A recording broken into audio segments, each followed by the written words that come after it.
د کندهار ولایت شیریخ چې د اوړي په موسم کې پلور خورا زیات وي چې د دې ولایت ترڅنګ د نورو ولایتونو اوسیدونکي هم ځانګړي مینوال دي. د کندهار شیریخ خوند یې په دغه کې دی چې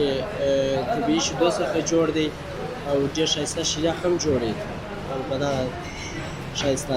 موږ داسې وخت هم نه لرو خو ډېر ښایسته شیریخ دی کېدلی شي چې هر وخت سړی ورته راسي ښه خوند کوي خو موږ دومره وخت نه لرو چې په کارونو مصروفیت ډېر مصروفیت لرو یو جمعې ورځ شي جمعې شپه شي خامخا یې یو ورځ خورو چې ډېر ښایسته شیریخ دی ډېر خلک هم راځي او سپک هم کوي د داسې ځای او ډېر ښایسته شیریخ جوړوي. نو موږ دلته راغلي یو د کندهار کې د یاران شیریخ په نامه باندې ډېر مشهور او خوندور شیریخ دی او موږ په هفته کې حتما یو ځل دلته راځو او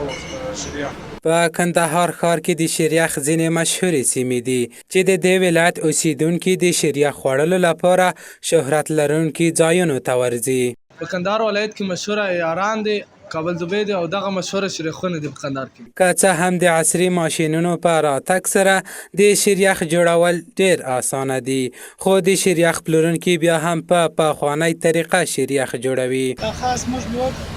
داسې د شیدو ترتیب برابر کړی د شیدې دي او بوره ده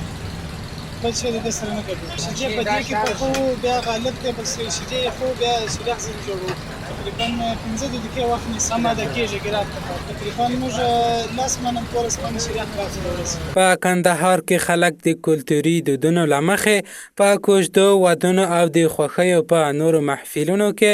خپلو میلمنو ته شیریخ ورکوي چې شیریخ په دې سیمه کې د خوښۍ او میلمستیا د ځانګړو خوړو په توګه پیژندل کیږي.